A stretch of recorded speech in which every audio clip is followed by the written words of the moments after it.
endanger your health. As more Britons catch typhoid on a Greek holiday isle, should inoculations be made compulsory? And what else you can do to beat the bug? The cottage industry at Leyland in Lancashire, where one man wants to sail his dream from a first-floor flat over a dress shop. And we look back at 14 years of consumer journalism. Watchdog has been down to its archives for some golden moments. That's Nationwide at 6:25. This is BBC One North.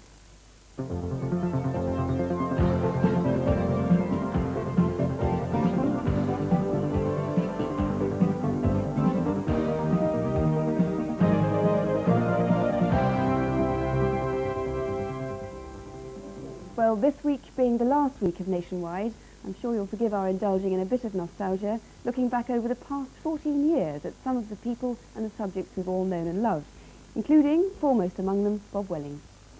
Well, thank you very much for the foremost, Sue, and it's very nice indeed to be back.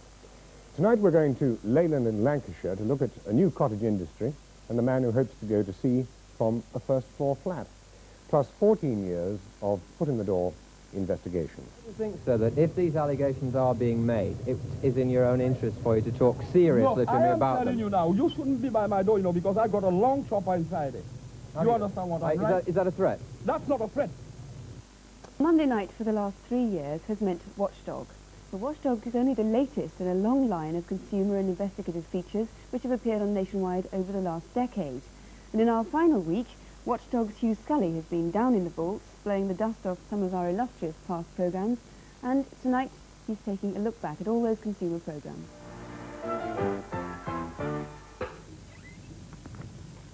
The Trading Standards Department even has a black museum full of the gory remains of crimes committed against the Sheffield consumer. A lot of these come under the Trades Descriptions Act, but this is one that the Advisory Service are dealing with at the moment. This is a new solid fuel called Petrocoke, and this can burn through a grate in 2 days. Well, that was how Nationwide's consumer unit looked over a decade ago when it first started. It was the beginning of a new type of journalism that grew out of the boom in consumer spending and consumer legislation in the 1960s and 70s. Its main job was to highlight the problems of faulty goods and services. In its 4 years of life, consumer units dealt with every sort of problem, from unsuitable toys to the price of washing powders. It proved to be just the start of a new wave of consumer programs which others followed.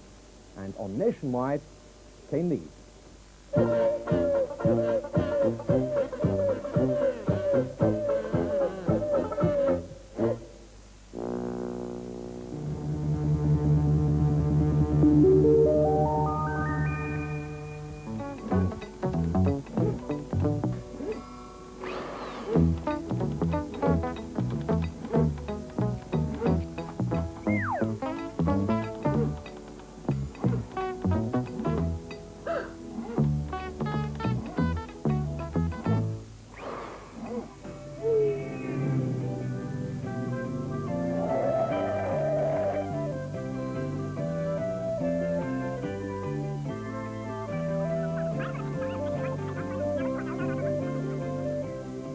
But even though most of the problems covered were really no laughing matter to those caught up in them, there were times when we could get away from the gloom and doom and still get the message across, as Richard Stilgoe neatly demonstrated when Pigeonhole examined just who can enter your home. Hello, hello, hello. What's all this here? I am a policeman. He is a policeman. And I've had an urgent call to evict you one and all. Want some tickets for our ball. Now exactly who is present in his home? Stop one at a time, please. The electricity man. I am the gas repairman. I am the post office man. I am the income tax man. And the excise man. And what about you, sir? Oh, I don't matter, officer. I just own the house. Well, I'm afraid, sir, they've all a statutory right of entry to your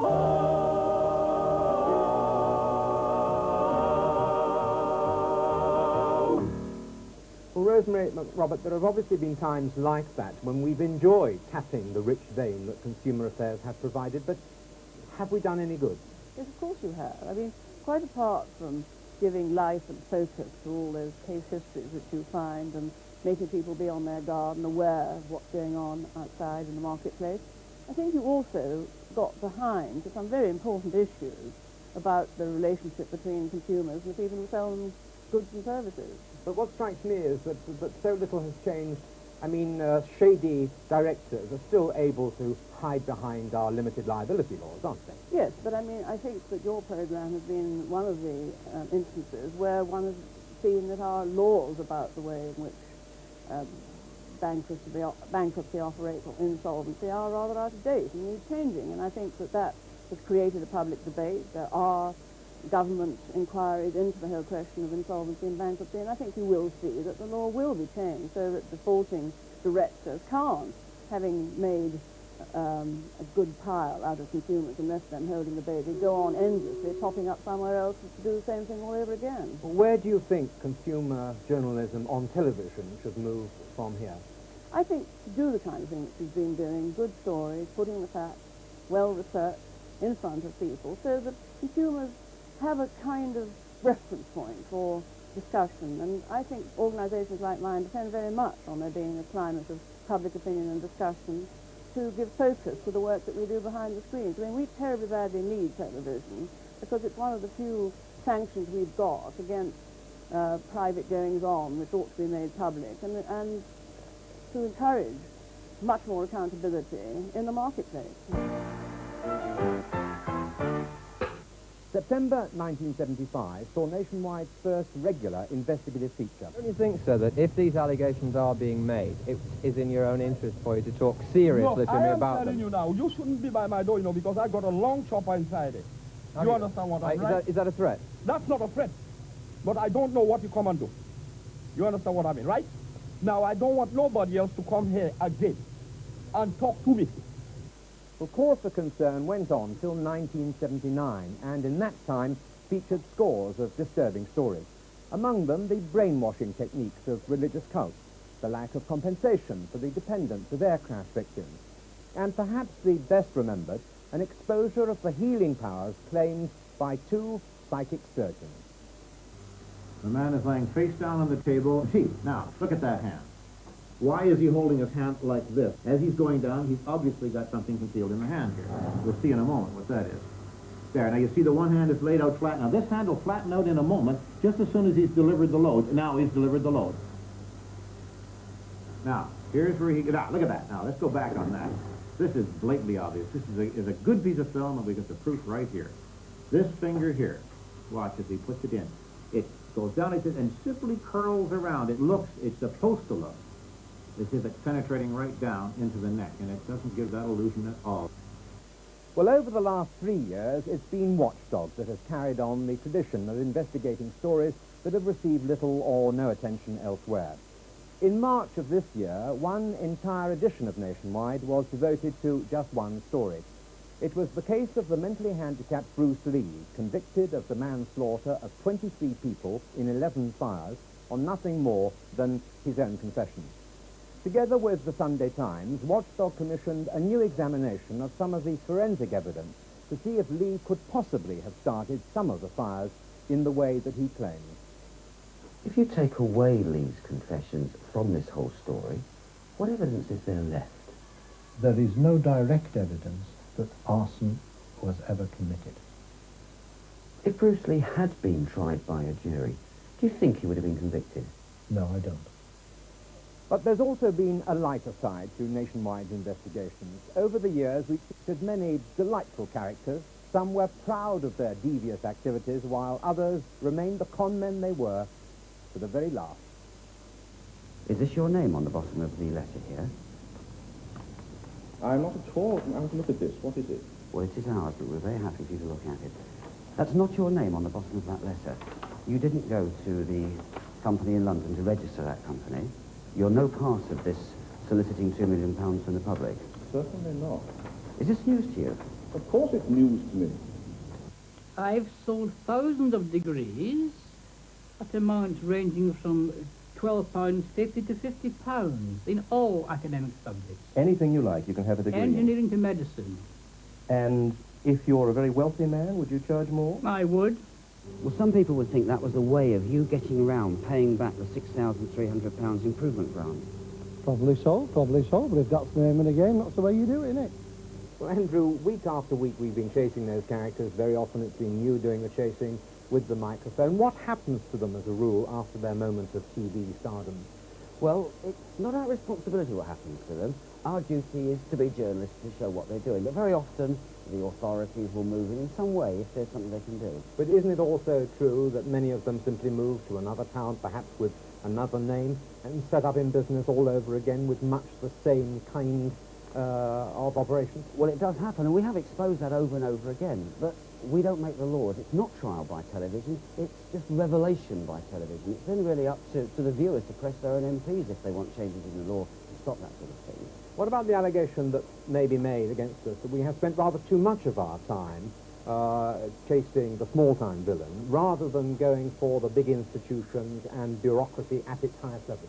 We have, over the years, started with small stories like that, but always within a few months, the programme has gone towards the big targets. We've been to the City of London, we've been to Lloyd's, we've looked at several police forces, we've taken individual viewers' problems up with the DHSS. I don't think there isn't a target that we wouldn't go after. Where do you think television journalism within consumer affairs should move from here? Well, I think it has to move away from consumerism, as it has done with Watchdog, to look at these big targets, because our individual viewers write to us every week, and their problems are with the big institutions, whether it's government or business, whether it's unpopular or not. I think that's where we've got to go. Some of the moments from Watchdog and the consumer investigation. Mention the town of Leyland in Lancashire, and you'll probably think of Leyland cars, maybe Leyland buses. I film in the finest tradition, Luke Casey reporting. And now the closing news headlines. As you heard earlier, it's been confirmed that 8 holidaymakers who've returned from the Greek island of Kos have typhoid. The government has published details of its plans to control local government spending by limiting rate rises. Mrs. Thatcher is to take a rest from work because of eye trouble. See. How does it feel to be back, Bob, in the old place? Yes, it's extraordinary. It's like a time warp, but very nice to be back. Lovely to have you back. And you're back again on Wednesday. And Mike Neville's back tomorrow, another veteran. Until Wednesday tomorrow.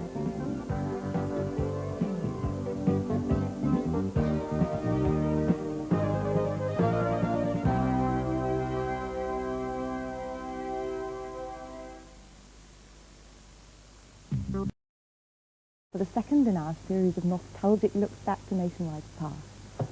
Well, when Nationwide started 14 years ago in September 1969, it was in black and white and was only broadcast 3 days a week. The man who presented it on the first day and for 8 years was Michael Barrett. I'd been chatting to him about his days on Nationwide, and I asked him first the question some of you have been asking us. What has become of Michael Barrett? Well, when I left Nationwide, I did so to set up my own business. So I now have the added excitement of not just making films and making them my way, but also trying to run a business, of getting involved in management and all the challenges that that brings. When you started on Nationwide way back in '69, you were already, if I may say so, a seasoned pro. Was Nationwide just another program? No, Nationwide was really pretty special. I mean, its roots really were that at that time of night, the BBC's audiences were always falling. The total audience that had been created by the regional programs, you look north and you report in Scotland and all those sort of things, was tremendous, and then it just fell away. And whatever they experimented with, they never managed to hold on to that regional audience. And so the legendary Derek Amor, the first editor, the creator of Nationwide, dreamed up this brilliant idea, I thought it was, of latching on to those marvellous regional loyalties and building a program out of it. What do you remember of the major stories? In terms of our serious coverage of events, I remember that on the very first program we covered Ulster. You're still covering Ulster. It's been covered by Nationwide in all those 14 years. On one of Nationwide's visits to Northern Ireland, we invited 24 Belfast teenagers into the studio. Half were Catholic, half were Protestant, all had strong feelings about the world their parents had made. One 14-year-old girl spoke for much of Belfast's youth. young people are angry, you know, they're unsatisfied with the way things are. And unless something is done now and done very quickly, this thing, you know, it's just going to be another generation of bigoted people, which I think we have already, you know. The young people are angry because they see these politicians sit and talking their lives away, you know. I mean, they're playing games with our lives, you know. Any one of us could be shot tomorrow morning, and it's only another statistic to them, you know. They don't really care. And the young people really want to see something done.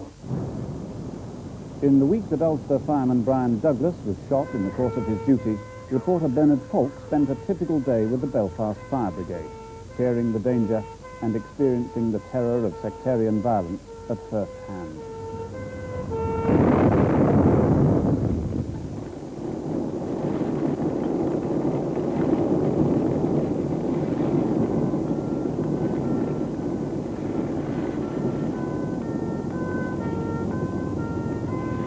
This can be the result of a 7-7 call. A bomb has gone off inside that shop, right in the middle of Belfast's busiest shopping area. Right now, the firemen are attempting to put out a fire without knowing whether another bomb could lie inside. A Monday morning in Belfast. The firemen are at the dirty end of a bomb outrage, and any fire in the city centre brings an extra hazard to these men. They can't spare the time to check if more bombs have been planted inside the building. Unless they bring the blaze under control quickly, the flames, fanned by a bitter wind, could spread throughout the shopping centre. Men must go inside the building. To Divisional Officer Johnson, it's just another day at work. You have to go inside the building and check out to see what's really involved. You can't say the fire standing out in the street. You know that there's no other bombs inside there. You don't know. We tried not to concentrate only on the trouble, but even on a memorable trip that I took through all 6 counties, along 500 miles of the ridiculously beautiful Ulster Way, there were reminders.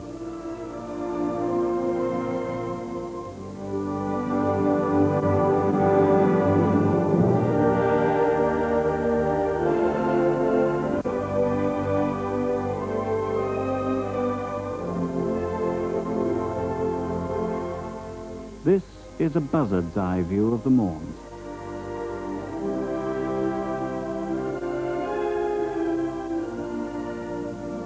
To get it, I confess I gave up walking and hitched a lift with some people who sadly were not there just to enjoy the scenery. Landing 1 minute. I mean, looking down my own memory lane again, the 2 things that just immediately occur to me now. The first was a sad one. The first was the accident with Ulster and the plane crashed in Switzerland. And we were fairly heavily criticised at the time for that because we rushed off and we professionally did a marvellous job. Bernard Falk, I remember, went over and all that sort of thing. And live on air, we got the update on the programme. The names and the figures started to come through of people who'd been killed in this awful crash. Now, we were criticised by some people for being a little ghoulish about that, seeming, whatever we felt inside, seeming perhaps to be revelling in the fact that we've got a hard news story. The fact was that the people of Axbridge, they will tell you to this day, got their news about what had happened to their relatives from us. We did a real service, and I look upon that with some pride. That was a sad occasion, of course. A happy one, and maybe this is a clue to stopping me. I was known by some of my colleagues as grumpy, but I actually was a bit soppy about a lot of the stories we did. And one of my biggest thrills, will you believe, was that I was the first person in the world, as far as I know, I'm certain I was, to announce the engagement of Princess Anne, and that gave me such a kick. It was, of course, their love of horses that brought Mark and Princess Anne together. The Princess has stayed at his parents' Wiltshire home, but as yet it seems they've still to meet the Queen and Prince Philip. Oh, I have a phone call. Excuse me. Hello. That's fantastic. Well, the announcement is here at precisely 6:30. It is with the greatest pleasure that the Queen and the Duke of Edinburgh announce the betrothal of their beloved daughter, Princess Anne, to Lieutenant Mark Phillips, one of the Queen's Dragoon Guards, the son of Mr. and Mrs. Peter Phillips. So the rumours that have been circulating all day are true. How did you approach politics on Nationwide? Did you treat it with great deference and respect, as some programs do, or did you have a new way? Well, we did have a new way, yes. We called it On the Spot. And I think it was probably, again, I'm perhaps making arrogant claims, but I suspect they stand up to investigation, that Nationwide, for the first time, truly brought the viewers into the act. We called these programs On the Spot. We'd used the entire program for an interview. I remember doing Margaret Thatcher more than once, when she was a minister, when she was a shadow minister and so forth, talking to the Prime Minister, etc. And the way we used to do it was to ask viewers to send in their questions. We would then get real live viewers actually sitting in their studios around the country and themselves putting the questions, real grassroots, down-to-earth questions to the politicians, and not letting them get away with professional smudged answers. And my role in that particular case was really to make sure that the politician, whoever he or she was, didn't dodge a real question. But that was, I thought that was a major step forward in political interviewing. Thank you all for asking your questions, and you, Mrs. Thatcher, for answering them. Can I, sparing your blushes, read one last card from a Mrs. Cardwell who lives near Polegate in Sussex? Just a suggestion, not a question. In all seriousness, think you'd make a good Prime Minister. Stop all these silly men from fighting, backbiting, and so on. Rather a good headmistress type, Mrs. Thatcher. Oh, good night. Dear. Well, there are some very good headmistresses. On BBC One, a comical cartoon history lesson. The Wonderful World of Disney.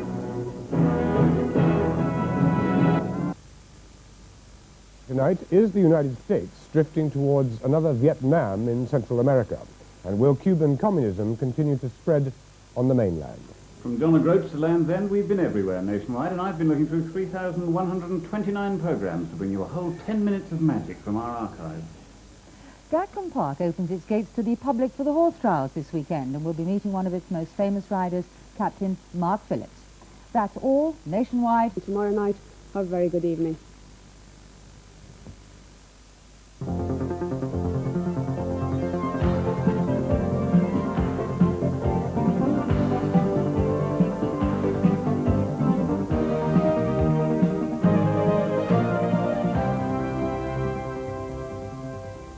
Good evening. Nationwide tonight, trouble in America's own backyard. Is President Reagan heading for another Vietnam? Nationwide's final week, we've been trawling through our archives to look at the golden moments of the last 40 years, with the results of the first catch, Glyn Wordsmith.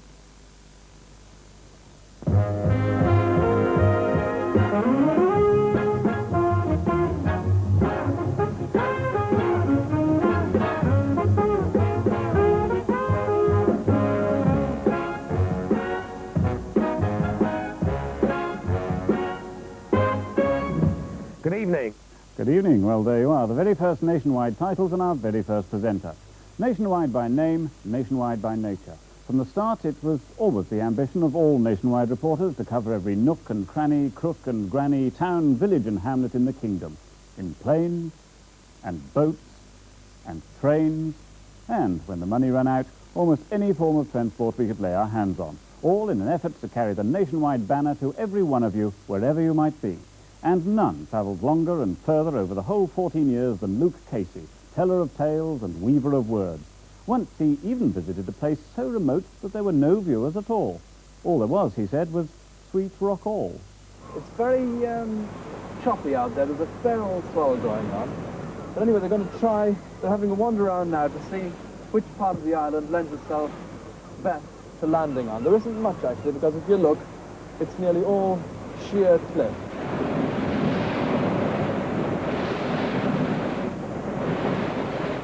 That big wave breaking. Here he goes. Here he goes. He's on. He's on.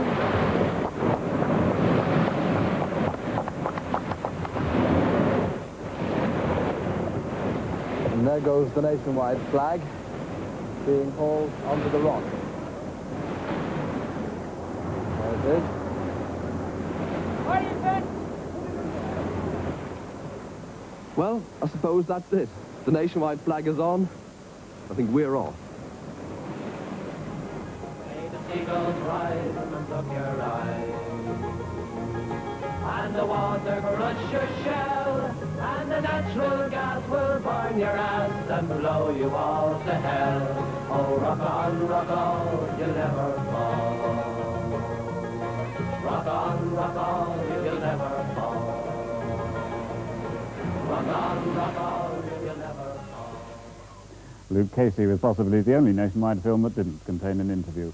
James Hogg, too, has been with Nationwide from the start, bringing all his urbanity to the countryside, so to say, and he never failed, even on the remotest Scottish island, to find plenty of people to talk to. Mr. McSporran, when did you start your incredible career? I started it as a young lad after I left school, working on the pier, and after a year or two became pier master. Now, how many people live on the island of Gigha? As a matter of fact, I do happen to be a registrar of births, marriages and deaths in Gigha, and can tell you that there's 170 persons in Gigha. What sort of a crime rate do you have on an island as small as this? I have been special constable in Gigha for 6 years now, and in these 6 years there has been no crime. What about the other emergencies that the police can't cope with? I am, of course, the ambulance driver as well, and the fireman, and the Coast Guard. A question that's often asked in the Western Isles of Scotland is, are there no limits to this man's incredible versatility? Is there no end to Seamus McSporran's insatiable appetite for jobs, jobs, and more jobs? It really does seem that no task is too demanding, too complicated, or too much like hard work for this man to be able to tackle. This is Seamus McSporran, Nationwide, from the island of Gigha. What's worse, it was true. He was real, and he was called McSporran. But we haven't spent all our time in the remoter parts of Scotland. Sometimes we've spent it in the remoter parts of England, like the Longship's Lighthouse off Land's End, which 11 years ago contained, as the film's title engagingly puts it, lighthouse men who signal to their wives by elaborate means. Few people know semaphore nowadays, but Sally has polished up what she once learnt in the Girl Guides, so now she and Brian can flap their own form of two-way family favourites.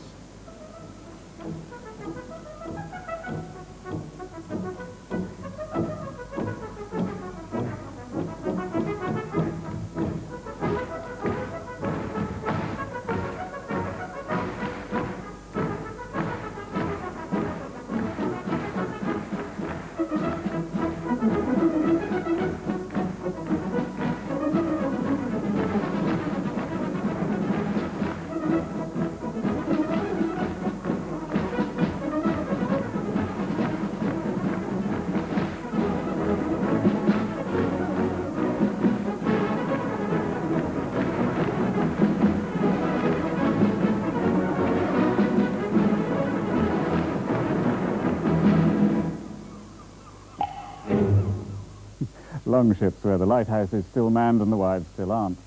From Land's End to John O'Groats, whenever anyone set out to combat the elements or break a new record or break everything in sight, our reporters were put in the thick of it. Excitement was our stock in trade. We're going to take him. We're going to take him here. We're going to get away with him. No, we haven't. We haven't. We're going. Spinning. It's about all right.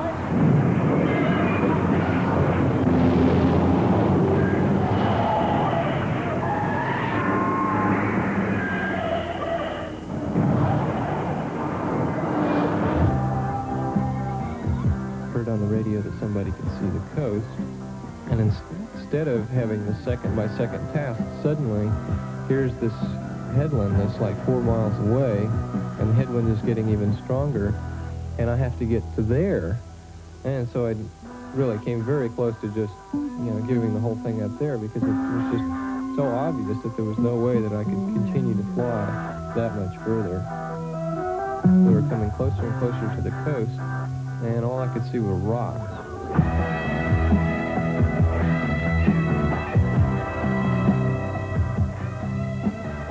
"8:39, 2 hours and 49 minutes after it took off, the Albatross lands on a rocky beach in the shadow of Cape Grisnez. A revolutionary form of transport. It was on a beach, and a British one at that, that one of our finest investigative reporters uncovered a revolution of a more insidious kind. But, as always, remembering that it is a family show, he revealed what he had to with as much dignity and decorum as he could possibly muster. Hornsey would hardly seem the kind of place, and the North Sea would hardly seem the kind of water to attract sun-seekers. Well, the British Naturalist Council searched Britain from Wick to the Isle of Wight to find a place where they could caress their bodies on a public beach.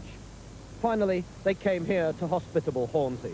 Last week, the council, on a vote of 8-3, decided to open the doors of the town to nudes. Very soon, on this very beach, in this very spot, Hornsonians will be able to witness ladies and gentlemen prancing around in the nude. And the decision to let them in has split the town in half.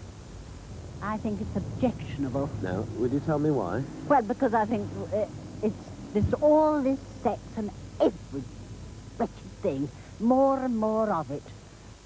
But not on Nationwide.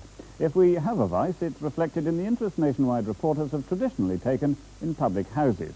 But our reports, at least, were always sober and balanced. Well, almost. But this must be quite the most extraordinary and incredible pub to get drunk in. Who would have thought of building a table like this on a crazy skew, a crazy angle? You'd have thought if I put this bottle, for instance, down here, that it would merely fall to the floor and crash in pieces. You just watch this.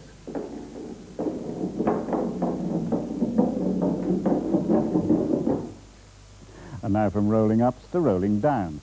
Wherever we've been, we've tried to bring a breath of fresh air into your homes. So here's a brief tribute to the many cameramen who've worked hard to ensure that both they and you got a jolly good view.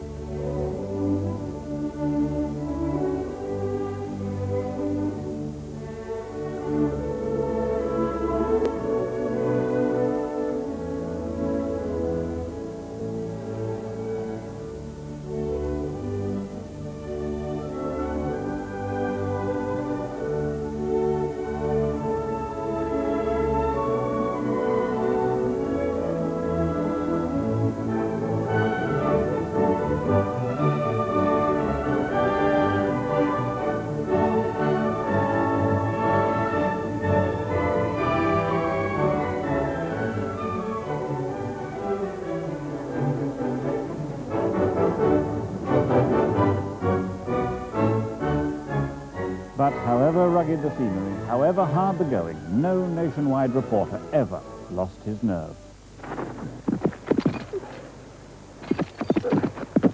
I've been long enough in Scotland now to learn that man must come to terms with the mountain.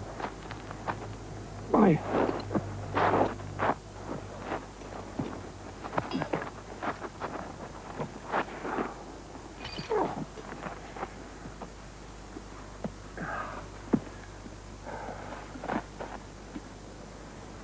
You weren't filming me standing up, were you? Well, that'll just look ridiculous.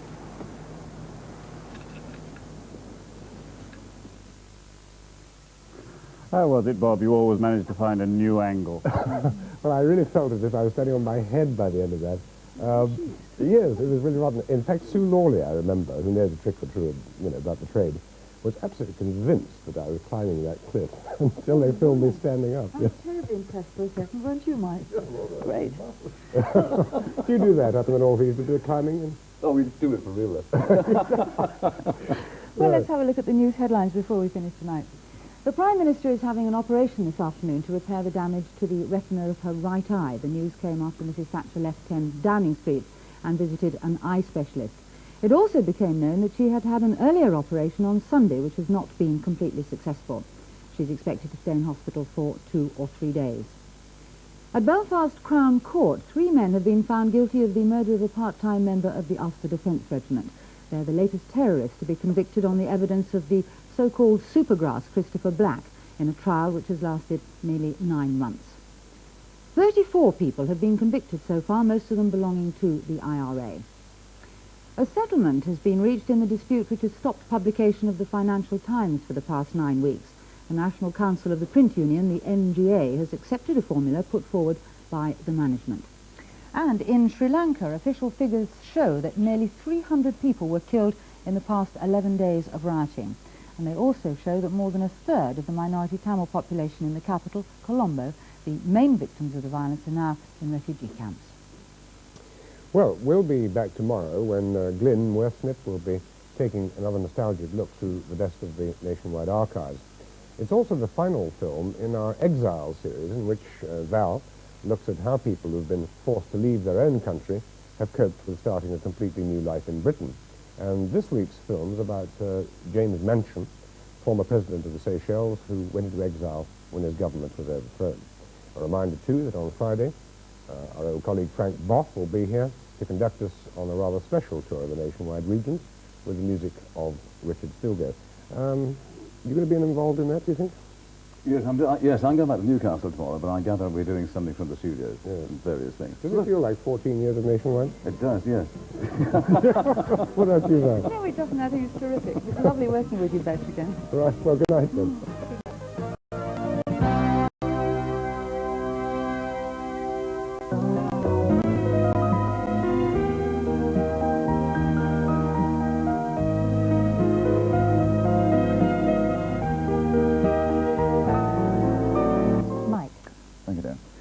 In Nationwide's final week, we've been taking a look through our more memorable moments from the last 14 years. Here's one golden oldie, Glyn Wordsmith. This is BBC One.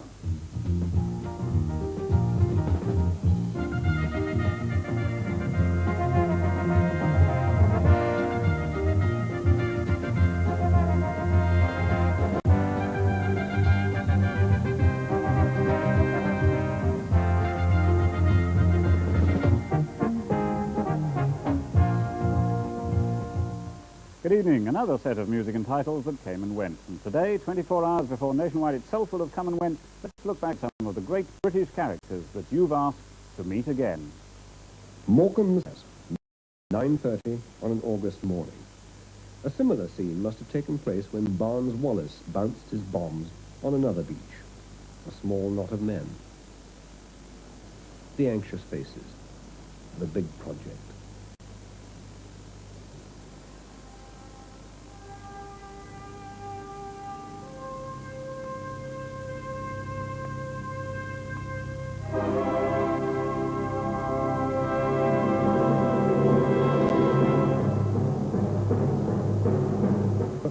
Fight is going on.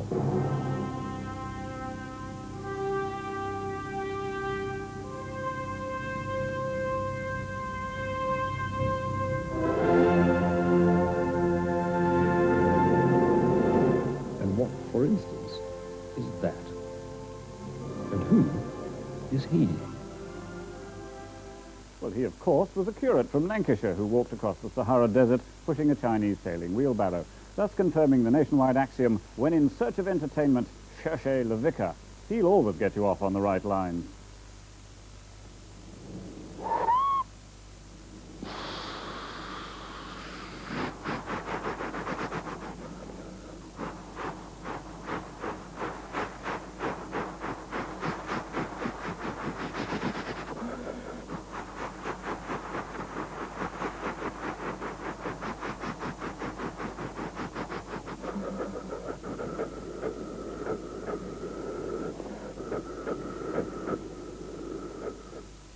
I'm a pacifist, really. I don't believe in war, fighting, violence, and yet inside of me there's another side that says go in there and give him a bang.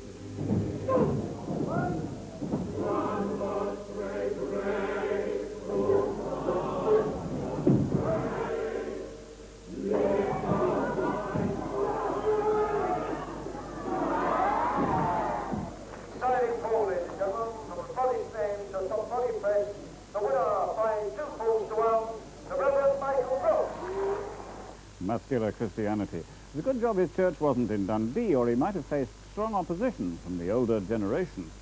I suppose somebody were unwise enough to try to snatch your handbag from you in the street. Is he awful sorry?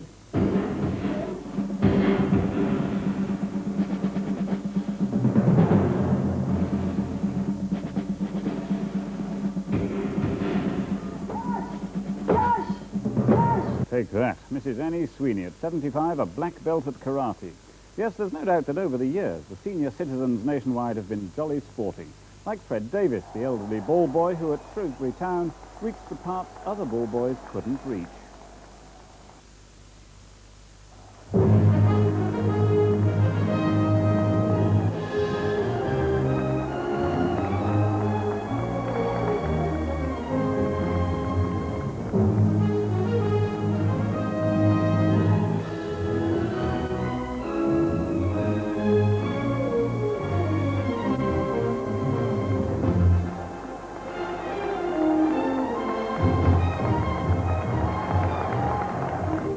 Shrewsbury Town have reached the dizzy heights of Division 2, I'd assumed they'd kept the ball under greater control. But no, the club tell me that the coracle is still in use and that Mr. Davis, now in his 70s, still hasn't got the sack. Now, many of you have requested to see again the man who enjoyed leaping 800 feet from a balloon, wearing a parachute and playing the bagpipes, which he did with amazing grace. If there was time, that is. Yeah.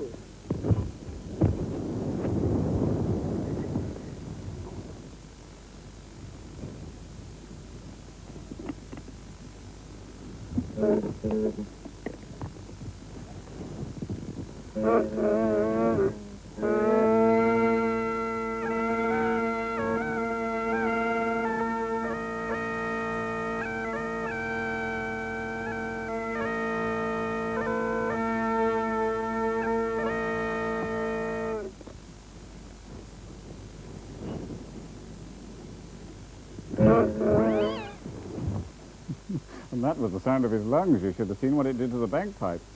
Now, up until we introduced you to the skateboarding duck, of which more tomorrow, the creature, most remembered by both amused of Amersham and disgusted of Tunbridge Wells, was Boozy the drunken snail. He just had a little bit of froth.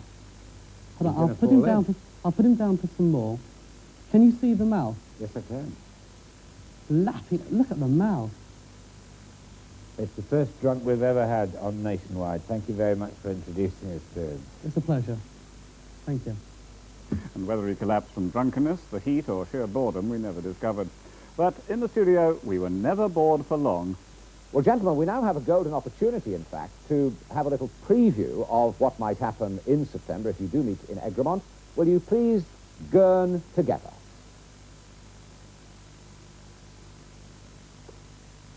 Well, I must say it's marvellously impressive. Now he's waggling his bow tie. Is that permitted? What do you want to waggle his tie for? Just tell him to pull his pièce. I wonder how they had the face to try it on. Still, that's the only sort of distortion that Nationwide has ever gone in for, it says here. Though we do sometimes get things the wrong way round.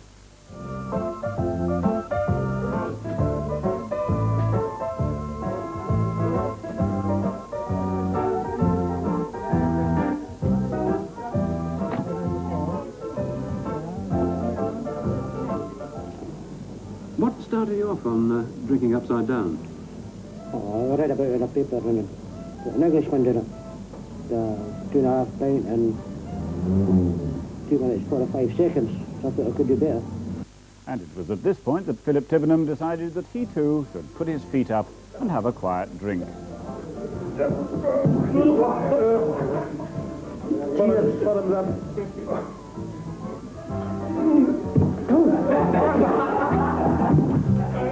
You can see how he got a job on Panorama.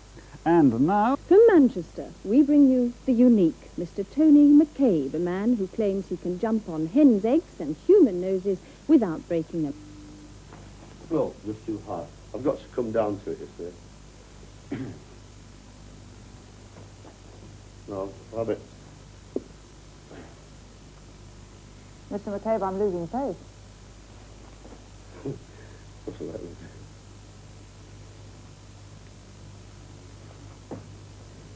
I skimmed them then. No? Yeah, see, this is where the thick legs come in. Yeah. Going too high. Up with it. Felt it click. Oh, there we are. That's it, is it? Oh, yeah, I felt it click, yeah. Oh, that is the jumping on the eggs. Oh, yes, it's definitely been jumped on that egg. Definitely. Oh dear, some of these items just weren't all they were cracked up to be. Suzanne Hall, the incredulous interviewer. Now to someone who knows precisely what eggs are for. Eating.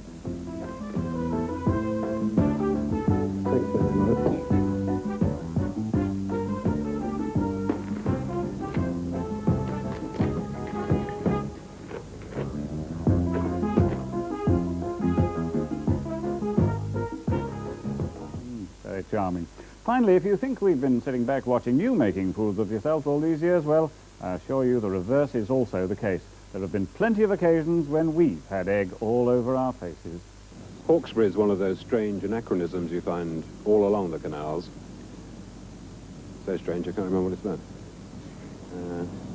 And there's plenty more where that came from, and I'll be showing you some of it tomorrow. I don't suppose you've ever had egg on your face, have you, Sue? I have had egg on the floor once. I was talking about the cost of eggs or something, and I'd showed it up for a demonstration, put it on the glass coffee table, continued talking these very serious words, and out of the corner of my eye saw it going roly-poly across the glass table. I carried on speaking as long as I could, and it went flat on the floor, at which point I burst out laughing. What about you, Mike? You had a nasty moment in the studio? Yeah, a floor manager had. I was interviewing some chap who was breaking some record by drinking 3 dozen eggs out of 3-pint glasses, and the noise and the slurp as it went through his lips was something chronic. But the floor manager was heaving up all over the floor, couldn't look at me, was lying on the floor doing that 5, 4, and the poor man was exceedingly ill. I wasn't too long at all. Feel quite sick myself. One thing, though, we certainly have done every year since Nationwide began is always to wish happy birthday to everyone's favourite grandmother, Her Royal Highness the Queen Mother, on August the 4th. And this year, as she enters her 84th year, we're paying our tribute with film of the Queen Mother on some of the most important and memorable days of her life.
Happy birthday to the Queen Mother.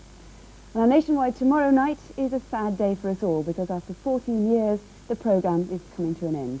And our last edition will be a very special one, of course. Frank Boff will be coming back to join us for the day, and we'll have a lot of other old friends with us, like Richard Stilgoe, who's composed us a goodbye song, of course. All our colleagues around the regions are going to be joining us live from every part of the country. And, of course, Glyn's going to be back with his last look back through the archives. Tomorrow, he turns the spotlight on us to reveal some of the times things quite didn't go according to plan. Help, plenty of material to choose from there. Well, that's Nationwide's final edition tomorrow night. Mike Neville now is off back to Newcastle on the train, but you will be in tomorrow's programme. On the Big White Bird, dear, the Big White Bird at 8 Big o'clock. White Bird? Yeah. Oh, nothing so humble as a train. Yes. Oh, no, yes. We'll be doing things from Newcastle tomorrow, because I enjoy wake. Celebrations. I enjoy celebrations. Looking forward to that. By no means awake. I look forward to the cake to rhyme it. Anyway, that's it from us. Good night from me and Mike and Fran and Glyn. And one last time, we'll see you tomorrow. Good night.